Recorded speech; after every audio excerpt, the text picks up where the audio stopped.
ఒక చెరువు ఉంది. రాత్రిపూట దానికి దగ్గరగా వెళ్ళవద్దని పెద్దలు చెప్తారు. కానీ రాము వినలేదు. ఆ రాత్రి అమావాస్య.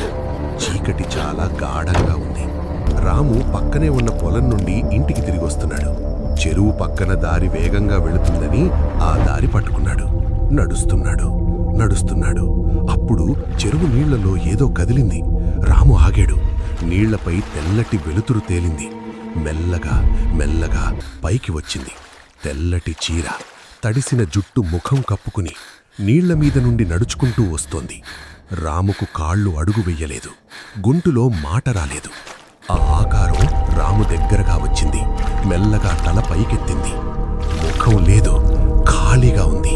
రాము అరిచాడు. అమ్మో! పరుగు తీశాడు. వెనక్కి చూడలేదు. ఊరు చేరే వరకు ఆగలేదు. మరుసటి రోజు పెద్దలు చెప్పారు, 10 సంవత్సరాల క్రితం ఆ చెరువులో ఒక అమ్మాయి మునిగిపోయింది. ఆమె ఆత్మ ఇంకా అక్కడే ఉంది. ప్రతి అమావాస్య రాత్రి ఆమె నీళ్లపైకి వస్తుంది. రాము ఆ దారిన మళ్లీ వెళ్ళలేదు. ఎప్పటికీ. మీరు ఒంటరిగా ఉన్నారా ఇప్పుడు? మీ వెనక్కి ఒక్కసారి చూడండి. మన ఛానల్కి సబ్స్క్రైబ్ చేయండి. లైక్ నొక్కండి.